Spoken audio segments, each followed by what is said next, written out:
दंड को भी काट सकता है। अभी तक जिस भी संत व महापुरुष से मिले, उन्होंने यही बताया कि पाप कर्म फल भोगने से ही समाप्त होगा। वो प्रभु कौन है जो पाप कर्म को काट देता है, वो काल के बंधन से छुड़वा देता है? उसका क्या नाम है, पूजा की विधि क्या है? कृपया अवश्य सुनिए जगत गुरु तत्वदर्शी संत रामपाल जी महाराज के अमृत वचन।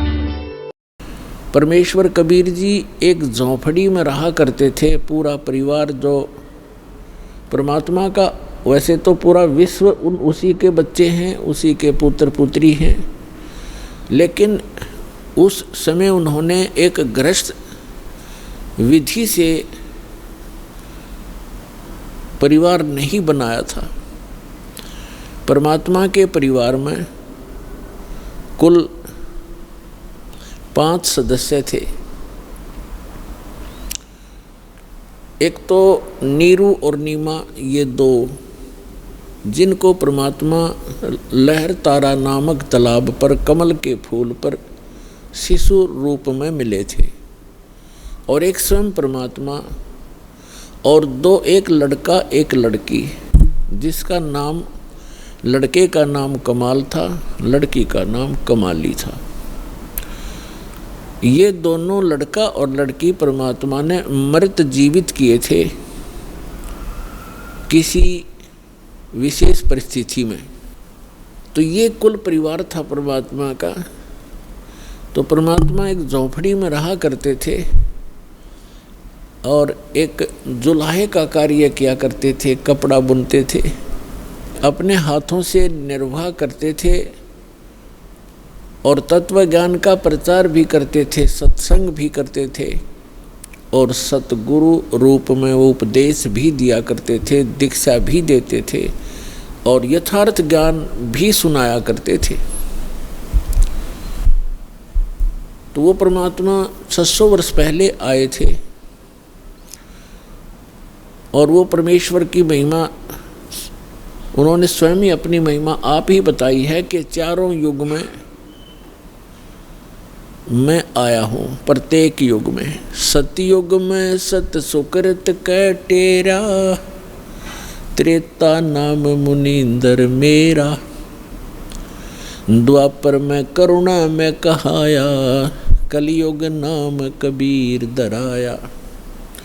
परमात्मा कहते हैं चारों युग में मैं आया, और जो परमात्मा लीला किया ही करते हैं, अच्छी आत्माओं को मिलते हैं, उनको तत्व ज्ञान से परिचित कराते हैं, फिर अपने सतलोक में ले जाते हैं, वहाँ से फिर वापस छोड़ते हैं अपना साक्षी बना करके। कैसा है भगवान, कहाँ रहता है परमात्मा, कैसे मिलता है वो भगवान। तो ये सब अपनी प्यारी आत्माओं को बताते हैं परमेश्वर और उनको अपने से परिचित कराकर संसार में पुनः छोड़ देते हैं। फिर वो महापुरुष उस परमात्मा की आँखों देखी महिमा सुनाया करते हैं। उनमें से कौन कौन है जिनको दास जानता है, मुझ दास के नॉलेज में कलयुग के अंदर हैं। आदरणीय द्रवदास साहिब जी, आदरणीय मलुकदास साहिब जी, आदरणीय नानक साहिब जी, आदरणीय दादू साहिब जी, आदरणीय गरीबदास साहिब जी गांव छुरानी जिला झज्जर वाले, आदरणीय घीसा दास साहिब जी गांव खेखड़ा जिला मेरठ उत्तर प्रदेश वाले, आदरणीय स्वामी रामानंद जी काशी वाले। इन महापुरुषों को परमात्मा मिले और इन महापुरुषों ने परमेश्वर की महिमा आँखों देखी, बताई, अपनी अमृतवाणी में लिपिबद्ध करवाई। आज वो एफिडेविट हैं उस परम पिता की महिमा जो उन्होंने आँखों देखी थी। तो पुण्यात्माओं, परमेश्वर ने कहा है चारों युग में संत पुकारे, कूक कहा हम हेल रे, हीरे माणिक मोती बरसें, ये जग चुगता ढेल रे। परमात्मा बताते हैं कि चारों युग में मेरे से परिचित मेरे संतों ने मेरे द्वारा बताई गई यथार्थ भक्ति विधि का डंडोरा पीटा, मुनादी करी, अनाउंसमेंट की खूब जोर जोर से, और मैंने भी आकर के प्रत्येक युग में इस यथार्थ ज्ञान रूपी हीरे मोती लालों की वर्षा की। लेकिन हम पर विश्वास ना करके इन काल के दूतों, नकली आचार्यों, शंकराचार्यों और इन झूठे गुरुओं पर विश्वास करके पूरा मानव समाज वर्तमान में डले ढो रहा है, कंकर पत्थर कौड़ी इकट्ठी कर रहा है लाल के स्थान पर। अर्थात यथार्थ ज्ञान और यथार्थ भक्ति विधि ये तो है हीरे मोती और लाल यानी बहुमूल्य, ये हैं वास्तव लाभ देने वाले। और जो गीता अध्याय नंबर 16 के श्लोक 23 में कहा है कि शास्त्र विधि को त्याग कर जो मनमाना आचरण करते हैं, मनमानी पूजाएं करते हैं जो शास्त्रों में सदग्रंथों में विद्यमान नहीं है, तो उनको न तो कोई सुख होता है, न उनको कोई सिद्धि प्राप्त होती है, और न ही उनकी गति होती है, अर्थात व्यर्थ, यूजलेस। तो जो शास्त्र विधि को त्याग कर सदग्रंथों के विपरीत साधना है, वो परमात्मा ने बताई है कि वे डले हैं, ढेल, ढेल माने डले, कंकर पत्थर जिनकी कोई वैल्यू नहीं है। चारों युग में संत पुकारे, कूक कहा हम हेल रे, हीरे माणिक मोती बरसे, ये जग चुगता ढेल रे। पर भी लेन जात है दुनिया, हमारा ज्ञान किन्हे ना सुनिया। परमात्मा कबीर देव जी, कबीर साहब जी बता रहे हैं कि लोक वेद के आधार से, दंत कथाओं के आधार से शास्त्र विरुद्ध साधना करते हुए ये प्राणी कुंभ के मेले का अनुष्ठान करते हैं और पर भी लेने के लिए जाते हैं वहाँ कल्याणार्थ। उसके लिए भगवान बताते हैं कि जिस तालाब या सरोवर या दरिया में आप स्नान करने जाते हो, कोई पर भी निर्धारित करके, आपसे पहले वहाँ उस तालाब में, सरोवर में, उस दरिया में मेंढक, मछली और बहुत से कीड़े मकोड़े पहले से विद्यमान होते हैं, जीव जंतु, और वो तो सदा ही उसके अंदर नहाते हैं, क्या उनका कल्याण हो जाएगा? जिस प्रकार उन मेंढक और मछलियों का कोई कल्याण नहीं हो सकता, इसी प्रकार आपका भी उस पर भी में नहाने से आत्म कल्याण नहीं हो सकता। आत्म कल्याण होगा अपनी सदग्रंथों श्रीमद् भगवत गीता में वर्णित विधि और उसके अनुसार की गई साधना से। और वो साधना केवल परमात्मा ही बताते हैं, क्योंकि श्रीमद् भगवत गीता में जो गीता ज्ञान दाता है वो केवल अपने स्तर की भक्ति ही बता रहा है। और पूर्ण मोक्ष यदि चाहिए अर्जुन, किसी भी भक्त को अर्जुन के माध्यम से सर्व मानव समाज को संदेश दिया गया, तो उसको चाहिए कि वो तत्वदर्शी संत की खोज करे और फिर उस परमेश्वर की शरण में जावे, उसके तत्वदर्शी संत के बताए अनुसार साधना करके उस परमेश्वर की शरण में जावे, जहाँ जाने के बाद साधक फिर लौटकर कभी संसार में नहीं आते। और गीता ज्ञानदाता अपनी सतीथि बताता है, अपना सामर्थ्य बताता है कि अर्जुन तेरे और मेरे बहुत जन्म हो चुके हैं, तू नहीं जानता, मैं जानता हूँ। श्रीमद् भगवत गीता अध्याय नंबर 4 के श्लोक नंबर 5 और 9 में, श्रीमद् भगवत गीता अध्याय नंबर 2 के श्लोक 12 में, गीता अध्याय नंबर 10 के श्लोक नंबर 2 में गीता ज्ञानदाता स्पष्ट करता है कि अर्जुन तेरे और मेरे बहुत जन्म हो चुके हैं, तू नहीं जानता, मैं जानता हूँ। और अपनी साधना बताते हैं गीता अध्याय नंबर 8 के श्लोक नंबर 13 में। ओम इति एकाक्षरम ब्रह्म व्यवहारन माम अनुसमरन ये प्रयाति तजन देहम स याति परमाम गतिम। गीता ज्ञानदाता ये ब्रह्म है, श्री कृष्ण जी के अंदर प्रवेश करके बोलता है, ये ऐसे ही छल करता है।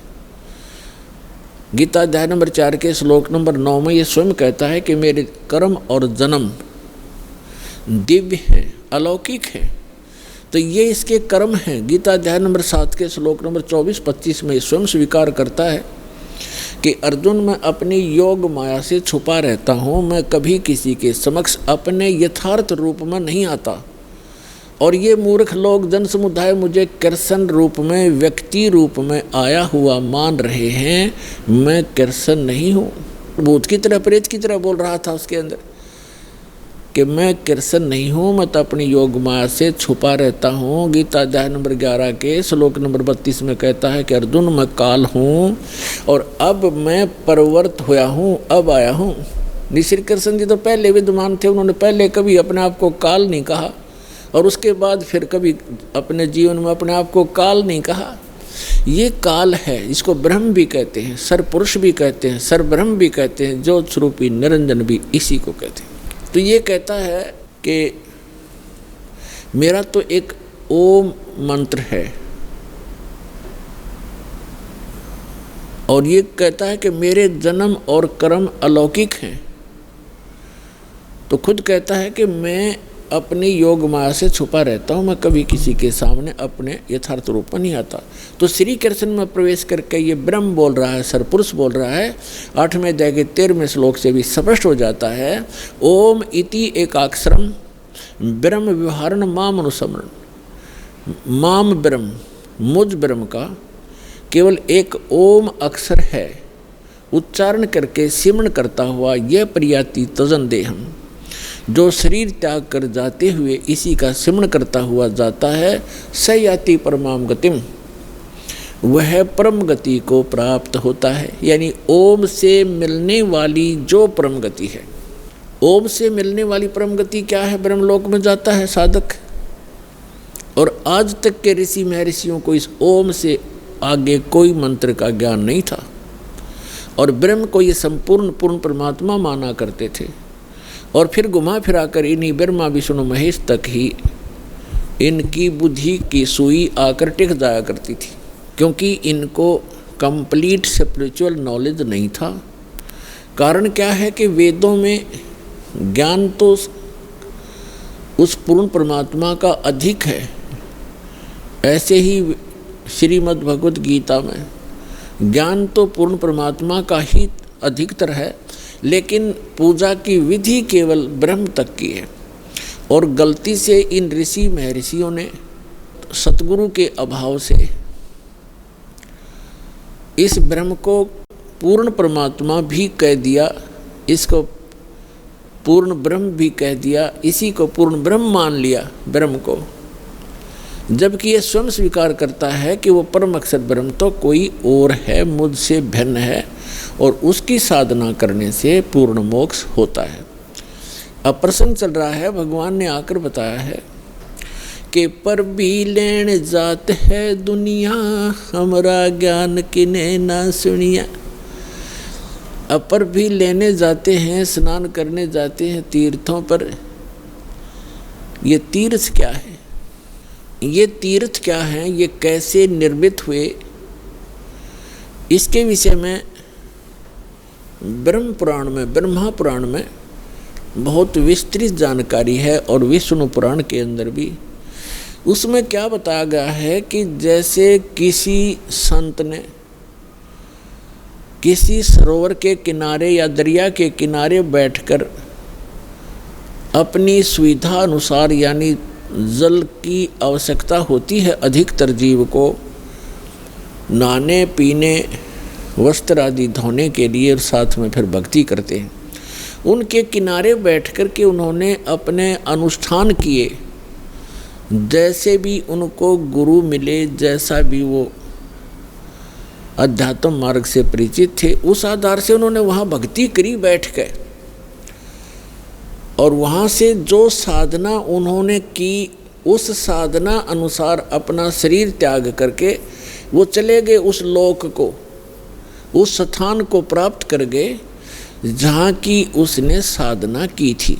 अब बाद में उसकी यादगार में उस महापुरुष ने वहाँ शरीर तो छोड़ना ही होता है, उसकी यादगार बना देते हैं। और फिर शेष जो जनता होती है वो उससे प्रभावित होती है, क्योंकि वो साधना करते करते अपनी उस पूंजी में से अन्य किसी को आशीर्वाद, दुआ या बद दुआ दे करके वो प्रभावित अवश्य कर लेता है, जिस कारण से वहाँ की जनता, आसपास की जनता उस साधक से बहुत प्रभावित हो जाती है। उसके बाद उसकी मृत्यु के उपरांत वहाँ एक उसकी समाधि बना देते हैं, वहाँ पूजाएं शुरू कर देते हैं और फिर उसको वहाँ उसके मत्था टेकने लग जाते हैं और उसको तीर्थ नाम दे दिया जाता है। अपनात्मा परमात्मा ने आके ये निष्कर्ष दिया है कि जैसे अमरनाथ कैसे बना, अमरनाथ की स्थापना कैसे हुई, ये कैसे वेल नोन हुआ, सुप्रसिद्ध क्यों हुआ। भगवान शिव ने पार्वती जी को ये अनमोल मंत्र दिया था जिससे मोक्ष संभव है। और वो कौन सा मंत्र दिया था? जो 5 नाम का ये दास आपको देता है। प्रथम मंत्र में बीच बीच के जो 5 मंत्र हैं, ये शिव जी ने इस मंत्र का ज्ञान था और इसी को ये अमर मंत्र मानता था।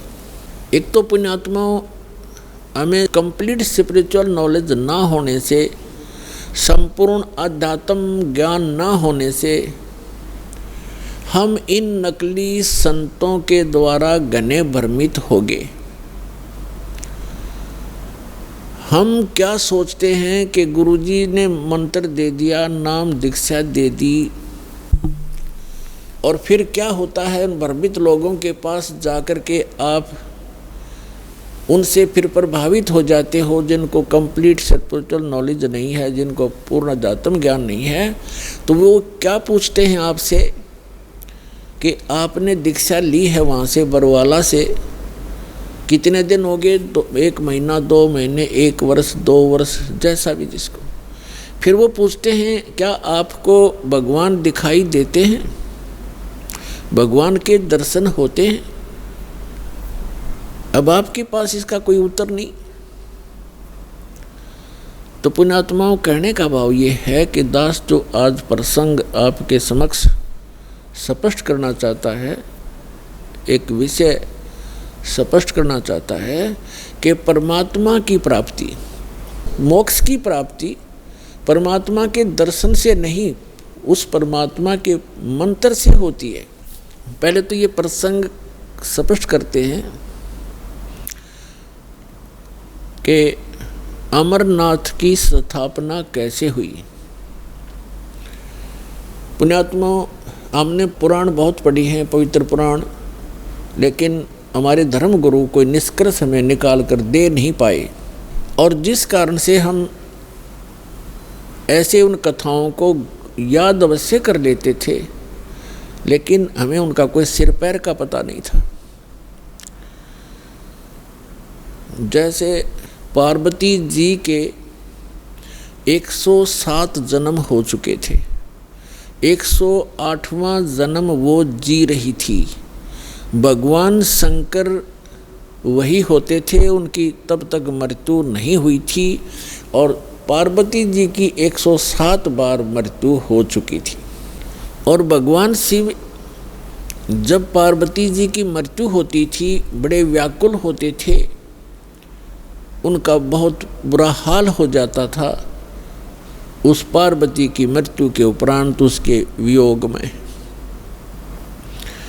एक समय की बात है कि भगवान श्री राम वनवास के अंदर सीता जी के अपहरण के उपरांत वृक्षों से डकरा रहा था, रो रहा था, सीता की खोज पूछ रहा था, मृगों से लिपट रहा था। ऊपर से आसमान से पार्वती और शिव देख रहे थे। भगवान शिव ने श्री रामचंद्र जी अर्थात विष्णु जी को प्रणाम किया। पार्वती जी ने देखा कि किसको प्रणाम कर रहे हैं। नीचे एक व्यक्ति रो रहा है पृथ्वी पर। पार्वती जी ने पूछा, आप किसको प्रणाम कर रहे हो?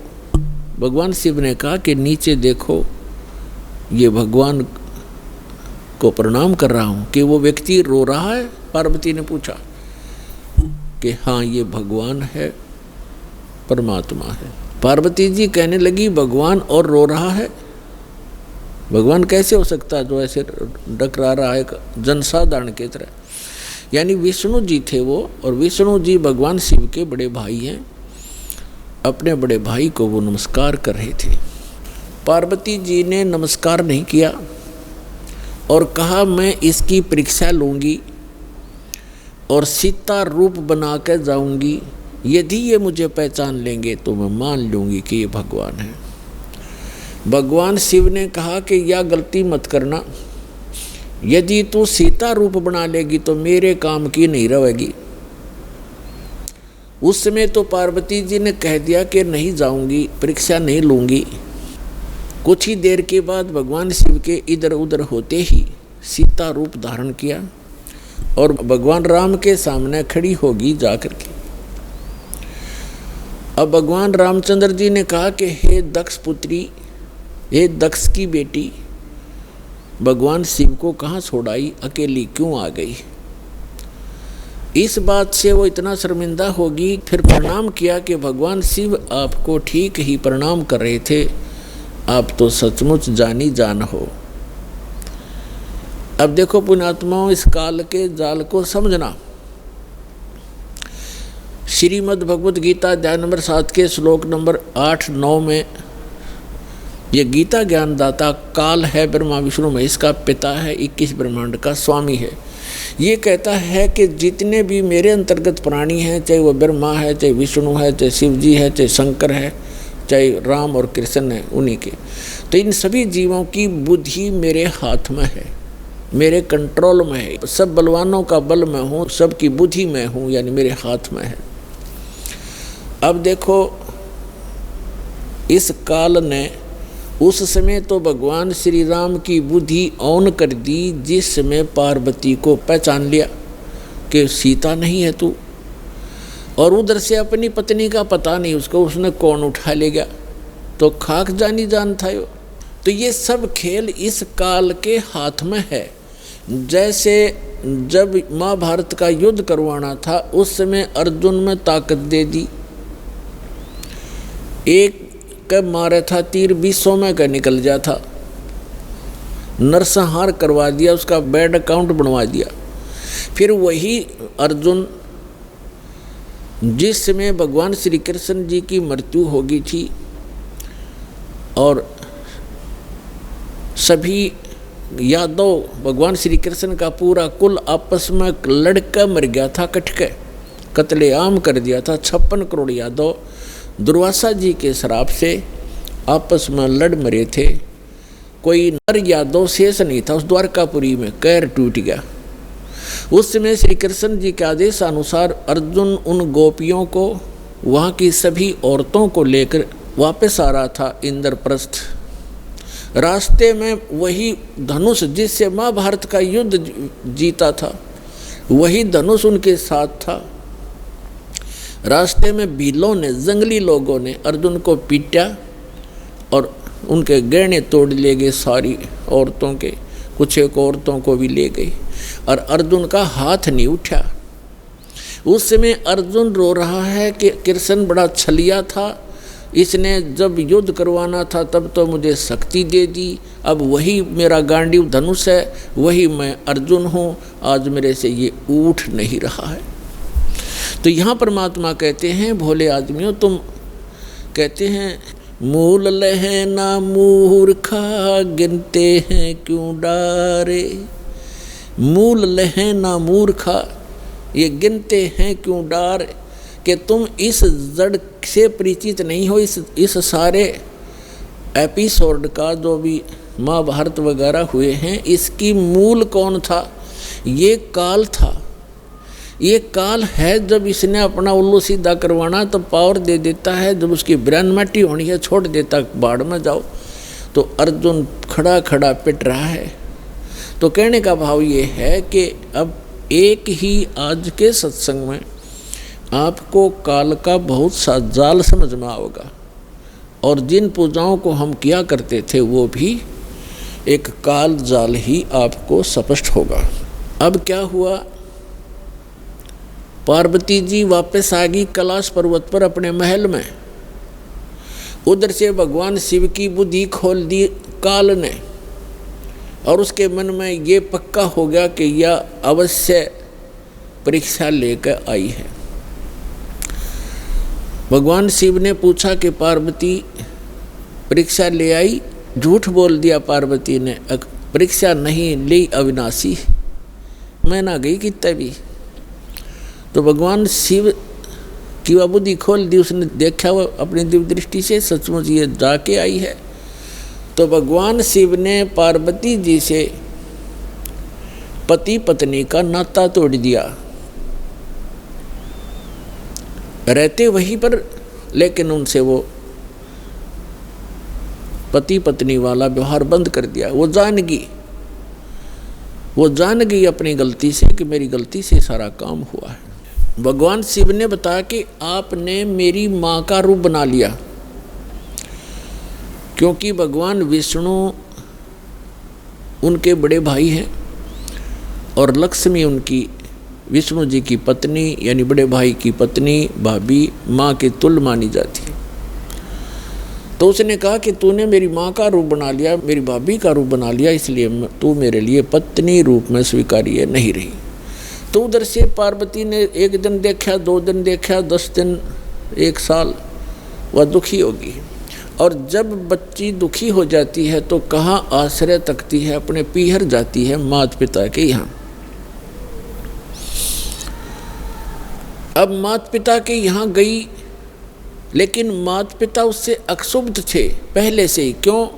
क्योंकि उसने अपनी मर्जी से विवाह किया था भगवान शिव से। उसका पिता दक्ष बिल्कुल खुश नहीं था शिव जी से ब्याह करके। अब वो अपनी मर्जी से विवाह करके आई थी, दक्ष दुखी थे उससे। उधर राजा दक्ष ने उसी समय एक यज्ञ कर रखी थी, एक धार्मिक अनुष्ठान कर रखा था अपने घर में।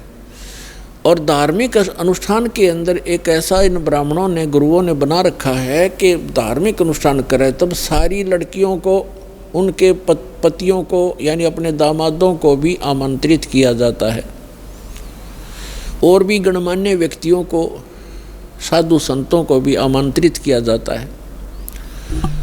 तो पार्वती जी की जो अन्य बहनें थी उनके पति भी आए हुए थे, वो बहनें भी आमंत्रित की हुई थी, लेकिन पार्वती को आमंत्रित नहीं किया था, ना शिव को बुलाया था, क्योंकि राजा दक्ष उनकी शक्ल भी देखना नहीं चाहते थे।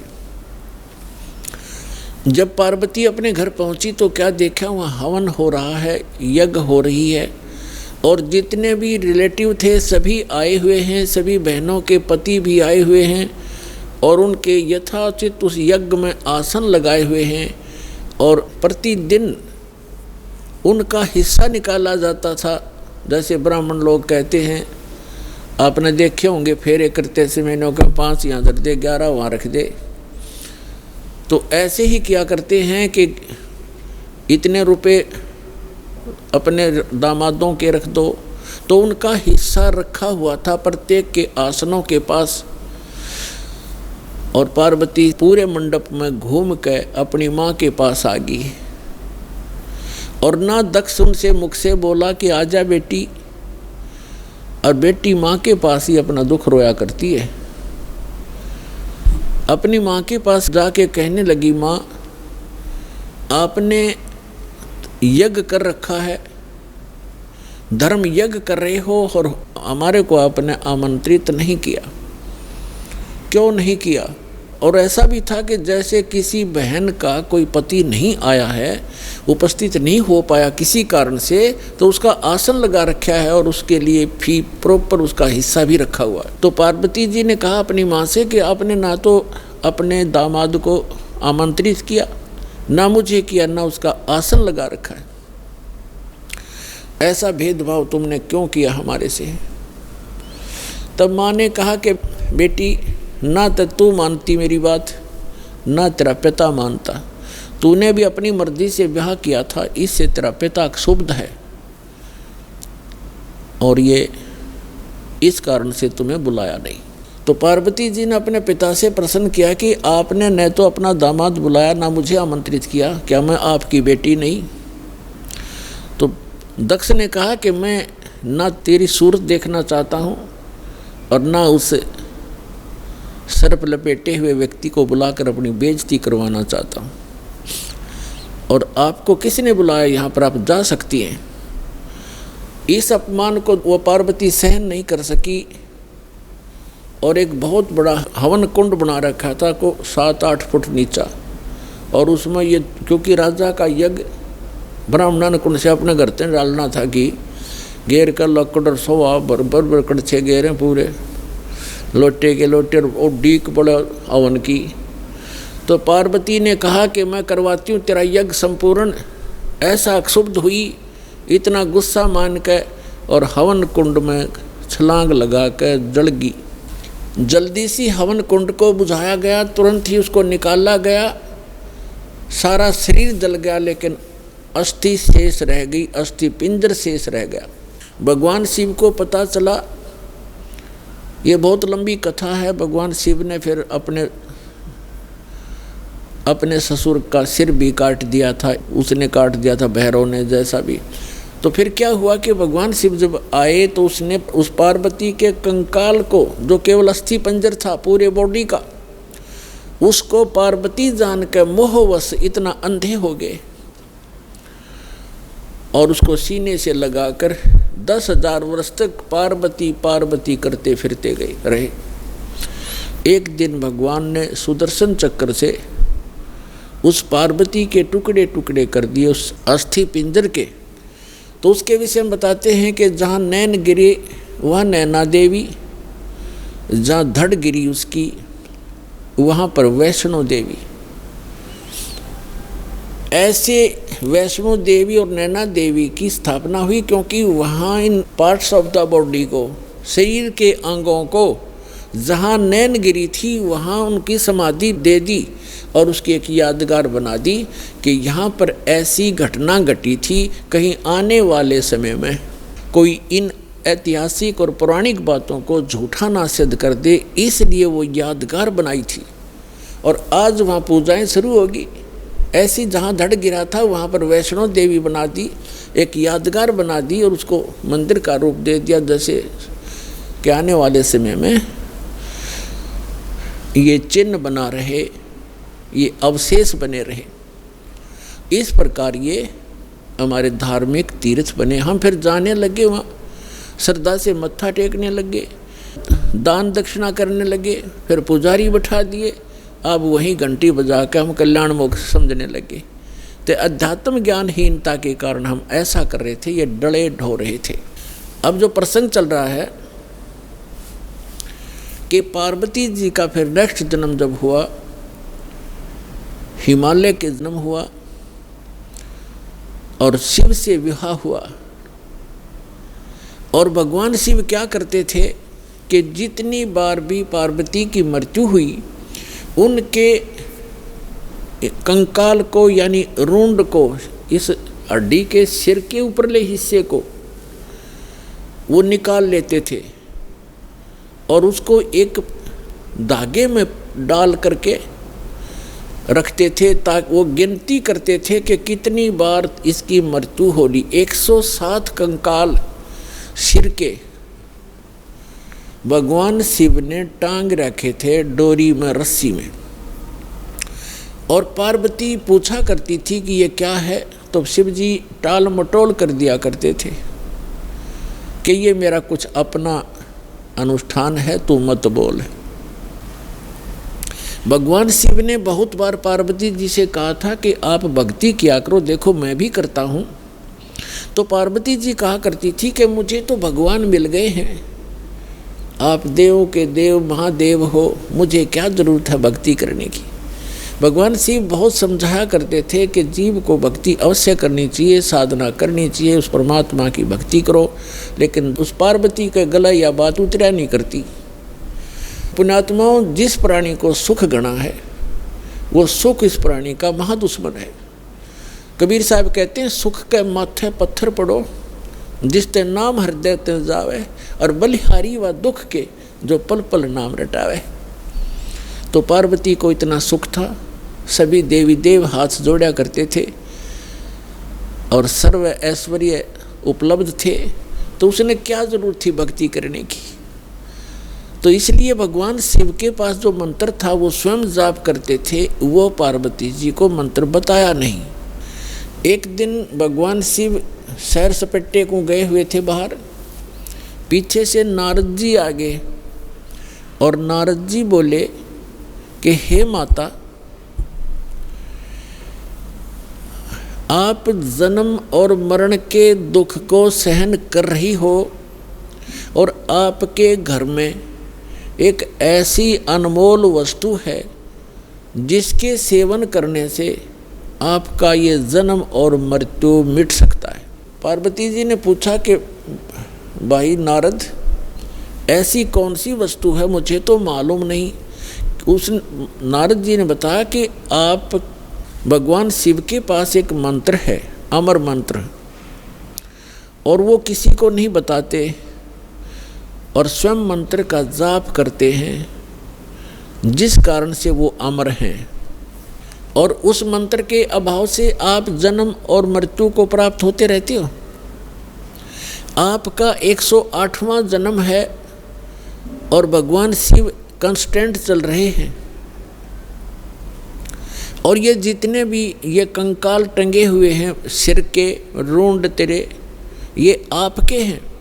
आप 107 बार मर चुकी हो, 107 बार ही आपने भगवान शिव को ही वर रूप में चुना है। 107 जन्म आपके हो चुके, 108वां चल रहा है। तो पार्वती जी का यह बात खटकेगी कि सचमुच ये मेरे ही सिर हैं, अगर आपके ही हैं ये। लेकिन ये बात गले नहीं उतरे कि भगवान शिव के पास ऐसा मंत्र और मुझे ना देवे, क्योंकि वो मुझे बहुत प्यार करते हैं, मेरे लिए वो सर्वस्व सौंप सकते हैं, सब कुछ दे सकते हैं। ये नहीं हो सकता नारद जी। नारद जी कहने लगे कि देख ले माता, अभी तक आपने उनको एज ए हस्बैंड ट्रीट किया है, एज ए गॉड ट्रीट नहीं किया। अभी तक आपने उसको पति रूप में व्यवहार किया है, आपने उनको भगवान नहीं समझा। और जब तक आपके हृदय में यह डिमांड नहीं होएगी, गुरु जैसे गॉड गुरु जो होते हैं वो भगवान के तुल्य ही माने जाते। तो भगवान शिव उस समय इस मंत्र के प्रदान करने वाले गुरु थे। नारद जी तक कह के चले गए। अब पार्वती की नींद हराम होगी कि भगवान को आने दे, और मुझसे कोई अवश्य कोई ऐसी गलती बनी है जो ऐसी वस्तु को मुझसे छुपा रखा है, मैं अवश्य अभाग्नि कोई गलती कर रही होंगी। एकदम नम्रता आई। पहले तो पार्वती जी जैसे पति पत्नी बोलते हैं ऐसे बोला करती थी, और उस दिन आते ही चरणों में दंडवत प्रणाम किया और पैर पकड़ के रोने लगी। भगवान शिव ने पूछा कि किसने क्या कह दिया आपको, क्यों रो रहे हो, बताओ मुझे एक बार। तो पार्वती ने कहा कि आपके रहते मुझे कौन क्या कह सकता है, लेकिन मैं बहुत निकम्मी हूँ कि मैं ऐसी कोई गलती कर रही हूँ जिस कारण से आपने मुझसे एक अनमोल वस्तु छुपा रखी है।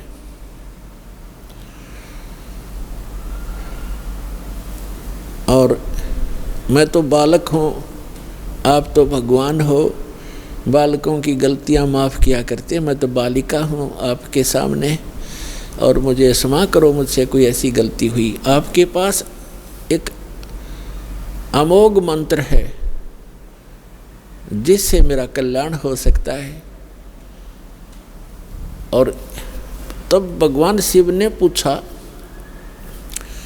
भगवान शिव ने सोचा आज या कौन सा स्टेशन पकड़गी, या तो कदे भी इस बात के निकट भी नहीं थी, ना ऐसा मैंने कदे भाव देखा, ऐसी विनम्र नहीं देखी। तब उसने कहा कि तुझे कौन ऐसा भगवान मिल गया जो तेरी बुद्धि बदल दी। ये तेरे सतर का ज्ञान नहीं पार्वती, तेरी बुद्धि को मैं खूब जानता हूँ। तब पार्वती जी ने कहा कि नारद जी आए थे, उन्होंने मुझे बताया है कि ये जितने भी ये कंकाल टंगे हुए इस माला में, ये मेरे सिर के, मेरे मुंह के रुंड, ये मेरे ही बताए हैं। मैं 107 बार मर चुकी हूँ और आपको ही पति बनाया है मैंने। हे भगवान, क्या मैं मरती थी, आप मुझे कितना प्यार करते हो, और ये जब मैं मरती थी तो क्या आपको दुख नहीं होता था, और फिर भी आपने मुझे वह वस्तु नहीं दी जिससे मैं आपके जीवन तक तो जीवित रह सकती थी, इस मंत्र से, ऐसा बताया है। तो भगवान शिव ने कहा कि सचमुच ये सब सिर तेरे ही हैं और गिनती के लिए रखे हुए हैं ताकि तेरी बुद्धि ठिकाने आ जा, इसलिए रखे। और ये दिन आ गया आज। तो परमात्मा ने, भगवान शिव ने कहा कि आज तक मैं तेरी मृत्यु के उपरांत मैं कितना दुखी हुआ करता, वो तो मेरा मन जाने। जैसे उन्होंने बताया कि एक बार राजा दक्ष के यहाँ तू मृत्यु को प्राप्त हुई थी और तेरे उस अस्थि पिंजर को लिए मैं 10,000 वर्ष तक सीने से लगाए फिरा करता। मैं इतना पागल की तरह तेरे ऊपर आसक्त था, तेरे वियोग में मैं इतना दुखी होता था। पार्वती ने कहा कि फिर भी आपने मुझे ये मंत्र क्यों नहीं दिया जिससे मैं मरती नहीं और आपके साथ ही रहती। तब भगवान शिव ने कहा कि ये मंत्र ऐसे नहीं दिया जा सकता, जब तक जिज्ञासा प्रबल ना हो इस मंत्र के बताने का कोई लाभ नहीं बताने वाले को, बल्कि पाप ही लगता है। अब जैसे एक सीप होती है जिससे मोती बनते हैं, एक जीव होता है समुद्र में, उसका ऊपर का जो बॉडी होता है वो बहुत सख्त होता है और छोटा सा सीप होता है, और वो जिस समय समुद्र के अंदर एक ऐसा वातावरण बनता है उसको प्यास लगती है और वो समुद्र के जल को ग्रहण नहीं करती, वो ऊपर आ जाती है सतह पर, पानी के ऊपर की सतह पर। और जब स्वाति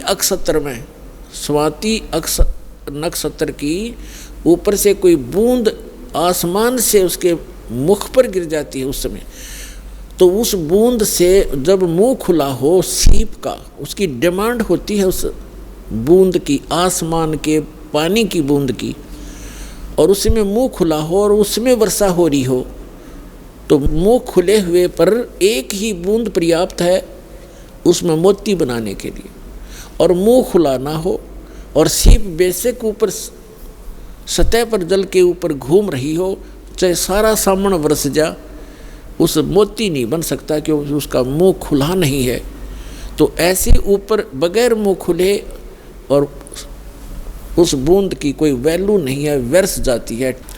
ठीक इसी प्रकार भगवान शिव ने बताया कि आपके अंतःकरण का मुंह खुला नहीं था, आपके अंदर ये जिज्ञासा उत्पन्न नहीं हुई थी, इसकी डिमांड नहीं हुई थी। और आज नारद जी ने आपके अंदर ये प्रेरणा पैदा करके आपके अंतःकरण की वो डिमांड प्रेरित कर दिया, आपको आपकी प्रबल इच्छा होगी। अब ये मंत्र दूंगा पार्वती तो तेरा काम करेगा। पहले मैंने बहुत बार कोशिश की थी कि आपको ये मंत्र दूं, लेकिन आपने तो कान्ना पे कटाड़ी सारी बात, और कभी भी नहीं आपने भक्ति करने की सोची भी नहीं। अगर आप मेरे ज्ञान को सुनती तो मैं ये मंत्र आपको प्रेरित करके ये मंत्र भी देता, लेकिन ये ऐसा अनमोल मंत्र है, बगैर जिज्ञासु के और प्रबल इच्छा हुए बिना ये देना व्यर्थ होता है।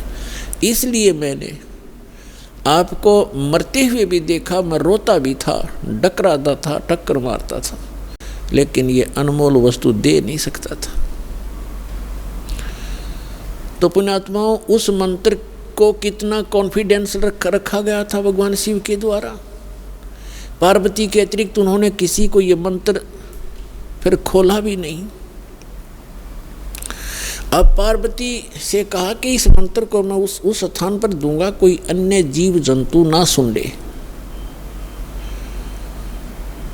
तो वो कहाँ ले गए उनको? वहाँ ले गई जहाँ आज अमरनाथ नाम से स्थान प्रसिद्ध है। वहाँ एक उस स्थान पर एक सूखा वृक्ष था, सूखा वृक्ष खड़ा था, उसके पत्ते नहीं थे, टहनी अवश्य खड़ी थी, पत्तों रहित सूखी। और उसकी एक खोगड़ माने वृक्ष के अंदर एक उसके तने में एक सुराख बन जाता अपने आप ही कुदरती, और उसमें एक मादा तोते ने अंडे दे रखे थे, उत्पन्न कर रखे थे। एक तोते के अंडे थे उसमें, क्योंकि अगर कोई हरे वृक्ष के नीचे बैठते हैं तो कोई ना कोई पक्षी भी आकर बैठ सकता था, दिखाई नहीं देता। इसलिए ऐसे सूखे वृक्ष के नीचे बैठे जाकर कि कोई पक्षी भी निकट आएगा तो पता लग जाएगा। तो उससे पहले भगवान शिव ने अपने दोनों हाथों को ऐसे जोर से बजाया 3 बार, और इतना भयंकर नाद हुआ, आसपास के पक्षी और पशु सैकड़ों किलोमीटर दूर उड़कर चले गए, इतने भयभीत हो गए। और जो अंडे थे वो भी बच्चे बनकर उड़ गए। एक अंडा वो खराब था, डिफेक्टिव था, वो वहाँ रह गया। अब पुण्यात्माओं देखना, ये है कंप्लीट स्पिरिचुअल नॉलेज, ये संपूर्ण अध्यात्म ज्ञान है। अब आप देखते हो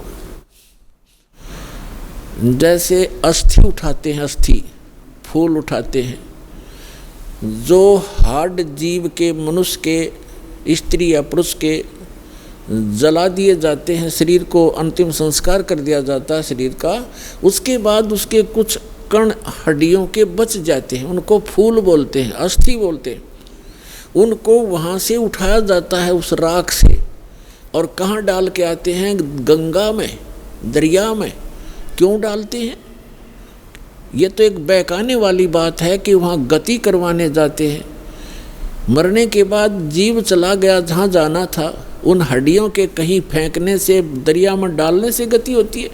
उसका मूल उद्देश्य ये है कि जैसे हम जिस बॉडी में रहे हैं, ये शरीर हमने सबसे प्रिय है। इंसान कोई रोगी हो जाता है, रोग भयंकर होता है, उसमें बहुत इलाज करवाना पड़ता है, तो अपने मकान और ज़मीन को भी बेचकर इस शरीर को सुरक्षित रखना चाहता है। ये कितना प्रिय होता है। और इसको छोड़कर जब ये प्राणी जाता है, पहले ये ऊपर ले जाया जाता है, वहाँ तपस्शिला पर इसको भूना जाता है, इसके अंदर से गंध निकाल कर फिर इस जीव को फेंक दिया जाता है। ये आकाश मार्ग से आकर धर्मराज के दरबार में पंक्ति में खड़ा हो जाता है। इस प्रोसेस में इसको 10-12 दिन लग जाते हैं।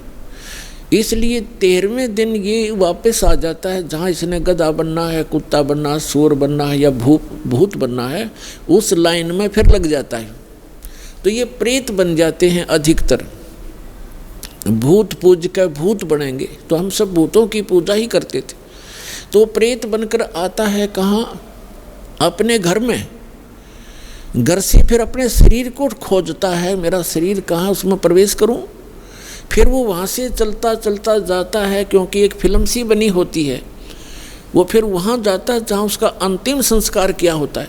तो वहाँ अगर वो अस्थि नहीं उठाई जाती है तो वो जीव उन अस्थियों को चिपक जाता, मेरी है, ये मेरी है, उनका चिपका रहता वहाँ पर। और उन्होंने, जिन गुरुओं को ज्ञान तो था नहीं, उन्होंने सोचा कि ये अस्थि अगर यहाँ से उठा कर और कहीं फेंक आवें, दरिया में डाल दें, तो ये कि उस प्रेत का हाथ ना लगे, वो यहाँ चिपक कर ना बैठे इन शमशान घाट में, यहाँ गांव में ना रहे, कहीं और चला जा।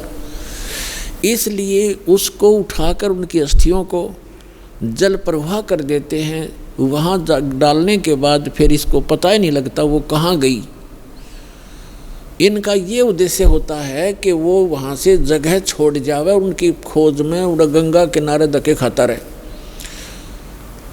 तो पुण्यात्माओं, ये अस्थि उठाने की ये प्रक्रिया यहाँ से चली है। और इसे उठाओ या ना उठाओ, ये कोई फायदा नहीं, उसमें कोई लाभ या हानि नहीं है उस जीव को जो चला गया शरीर को छोड़कर बाद की क्रियाओं से। अब ऐसे ही जैसे आपको बहुत बार बताया है कि इस प्राणी को मानव शरीर 2 प्रकार से प्राप्त होता है। एक तो 84 लाख योनियों को भोग गए, एक टर्न वाइज एक मानव शरीर कंपल्सरी प्राप्त होता है। और दूसरे प्रकार का वो होता है जो शुभ संस्कारों से लगातार भी कई मनुष्य जीवन आपके पूर्व जन्म के पुण्य संस्कारों से हो जाते हैं। तो एक सुखदेव नाम के ऋषि हुए, फिर वो बाद में उनकी आत्मा 84 लाख योनियों को भोगती भोगती, और तोते का संस्कार था उसका। अब तोते में उसका इतना ही संस्कार था कि उस गंदे अंडे में ही उसकी वो अंडा उसके निमित्त था वो अंडा। जैसे गर्भ में ही कई बच्चे मर जाते हैं तो उनका उतना ही संस्कार होता है उस मनुष्य जीवन का, तो वो पूरा कर लिया उसने। एक मनुष्य जीवन गर्भ में मर जाना, बाहर आते ही मर जाना, इस तरह। अब उसका संस्कार था इतना ही कि उस अंडे में उसकी आत्मा आई और अंडा गंदा हो गया। अब उसके बाद भी वो उसका चिपका रहा कि मेरा है, वो आत्मा वही रही। और बाकी अंडे जो स्वस्थ थे, भगवान शिव की अपनी जो धारणा से कि आसपास कोई अंडा हो वो भी स्वस्थ हो जाए, तो वो उस ताड़ी बजाने से अंडे बच्चे बनकर और पक्षी बनकर उड़ गए। अब वो संस्कार था उसका ऐसा ही निर्धारित था कि वहाँ भगवान शिव कथा सुनावेगा पार्वती को, और उसके संस्कार से फिर वो परमात्मा, क्योंकि कोई भी ज्ञान उपदेश दिया जाता है पहले सत्संग किया जाता है। तो भगवान शिव ने पार्वती को पहले उस अमर परमात्मा की कथा सुनाई कि कोई ऐसी शक्ति है, इनको वैसे ज्ञान नहीं, लेकिन वेदों से जैसा इनको ज्ञान प्राप्त हुआ तो ये बता रहे थे कि पार्वती उस परमात्मा की भक्ति करनी चाहिए, उस भगवान की भक्ति से जीव का मोक्ष होता है। और मानव शरीर, इन देवताओं को भी ये मानव शरीर माना जाता है, और मानव शरीर ये भगवान की साधना उपासना के लिए ही प्राप्त होता है। और फिर वो बताने लगे कि ध्यान लगाओ, मैं बताता जाता हूँ, जहाँ टारगेट मैं आपको बताऊँ आपकी सुरती वहीं पहुँचे। क्या बताया कि मूल कमल जो गुदा के पास है, रीढ़ की हड्डी के अंदर की तरफ, उसमें गणेश जी का वास है और उसका किलियम जाप है। और ऐसे इसको ऐसे ऐसे बोल है। फिर बताया कि उससे 2 उंगल ऊपर सावित्री और ब्रह्मा जी का कमल है, उसका ये मंत्र है। फिर बताया शरीर के इसके ऊपर नाभि कमल है, उसमें विष्णु और लक्ष्मी का वास है, और वहाँ पर ये मंत्र है जो आपको दिए जाते हैं, इनको जाप करो। उसके बाद फिर हृदय कमल है, उसमें महादेव और पार्वती का स्थान है। अपनात्माओं, ये लीला आपको बहुत देर से समझ में आओगा। ये ज्ञान आपको पहले भी बताया है कि ये काल क्या लीला करता है। ये एक ब्रह्मांड के सर्वोपरि शिखर में, चोटी में, वहाँ 3 स्थान बनाकर रहता है, और वहाँ 3 ही रूप धारण कर लेता है, और वहाँ इस दुर्गा के ये 3 ही रूप बनाकर अपने साथ रखता है। जैसे एक रजोगुण प्रधान क्षेत्र है, उसमें स्वयं ये चतुर्मुखी रूप धारण करके और लक्ष्मी को पार्वती रूप बना सावित्री रूप बनाकर अपने साथ रखता है। एक सतोगुण प्रधान नक्षत्र है, उसमें ये स्वयं विष्णु रूप धारण कर लेता है और लक्ष्मी को और उसको दुर्गा को लक्ष्मी रूप में रखता है। और तीसरा वहाँ पर एक तमोगुण प्रधान नक्षत्र है, उसमें ये स्वयं अपना शिव रूप धारण करके, जैसा शिव आप देखते हो, और उसके 5 मुख हैं, उसके शिव के भी 5 मुख हैं। वहाँ पर जब ये बनाता है वो 2-1 भी रख लेता है, ऐसा इसकी लीला है। तो वह 10-10 भी मुख बना सकता है ये, वहाँ 10,000 तक ये मुख बना सकता है ये काल। तो वहाँ ये शिव रूप में रहता है और दुर्गा को पार्वती रूप में रखता है। तो जो हमारे कमलों के अंदर जो हमने जो दिखाई देंगे देवता, वो वही उसी का रिफ्लेक्शन दिखता है। और वहाँ के इन स्थानों के इंचार्ज ये इनके पुत्र होते हैं, जहाँ इनके कार्यालय हैं, जैसे शिवपुरी है, विष्णुपुरी है, ब्रह्मापुरी है, ये अलग हैं। और वहाँ पर रिफ्लेक्शन उसका ही आता है। और वहाँ जो जीव इस मंत्र की साधना करते हैं, उनकी साधना का अकाउंट ये इसके पुत्र रखते हैं। जैसे हम ब्रह्मा जी और सावित्री का जाप करते हैं, तो वो अकाउंट इनके पास जाएगा, अकाउंट यही रखेंगे ये ब्रह्मा विष्णु महेश ही अलग से। तो पुण्यात्माओं, ये PhD का मार्ग है, धीरे धीरे आपको समझ में आएगा। तो यहाँ शिव बता रहा है कि हृदय कमल में शिव और पार्वती का स्थान है, इसके ऐसे 12 पंखुड़ियाँ हैं, इसका ये मंत्र है। फिर कंठ कमल में देख, ये दुर्गा का स्थान है और इसमें इतने कमल हैं, 16 पंखुड़ी हैं और इसका ये मंत्र है। तो ऐसे जब वो जाप करती हुई जा रही थी, फिर कहा कि त्रिकुटी में की तरफ चलो पार्वती। अब जो ही वो ऊपर को उठी, यहाँ से समाधिस्थ हो गई वो, क्योंकि पुण्यात्माएं जो होती हैं उनका शरीर एक बहुत कोमल होता है, उनमें इतने विकार नहीं होते जैसे हम कलयुग में आ गए। सतयुग में क्या था, सतयुग में प्रत्येक व्यक्ति कोई भी था, जन साधारण भी और ब्राह्मण गुरु भी, उनकी समाधि तुरंत लग जाया करती थी, क्योंकि शरीर इतना पिछले पुण्य संस्कारों से इतना कोमल होता था, इतना स्वच्छ होता था, अंदर से सब नसें सब वो उनका साफ होता था, बहुत आसानी से समाधि लग जाती थी। तो ऐसी वो देव स्वरूप शरीर था पार्वती का, तो स्वयं उनका एकदम समाधि लग गई। वो अंदर सुरती उसकी कमलों में चली गई और उन कमलों में घुसकर वो नज़ारा देखने लगी। अब जैसे पुण्यात्माओं, आप सिनेमा देखने जाते थे पहले, अब तो नहीं देखेंगे हम, पहले सिनेमा देखने जाते थे 3 घंटे, 3 घंटे का न्यू पता नहीं चला था किस में गए, क्योंकि कभी कुछ देख रहे हैं, कभी कुछ देख रहे हैं, कभी कुछ देख रहे हैं। 1 सेकंड में वो होया पावा था, ख़त्म होगी भाई। और बस स्टैंड पे बस की इंतज़ार कर ले, 10 मिनट में 20 बार उठेगा, 10 बार बैठेगा, आई किसी आई। तो इस तरह हम जो समाधिस्थ ऋषि होते थे, इनकी काल रोल मारा करता, इन मूर्ख बनाया करता। जैसे किसी भी एक कमल में ये प्रवेश कर गए, एक कमल जैसे टीवी चैनल में कोई चैनल ऑन कर लिया और उसमें जो भी नज़ारे हैं वो यहाँ से बिल्कुल हटकर हैं और वो ऐसे दृश्य हैं, ये मन देखता देखता दंग रह जाता है, इसको पता नहीं चलता कितना समय बीत गया। तो इस प्रकार वो काफ़ी समय तक ये नज़ारे देखा करते, मोक्ष नहीं हुआ इनका।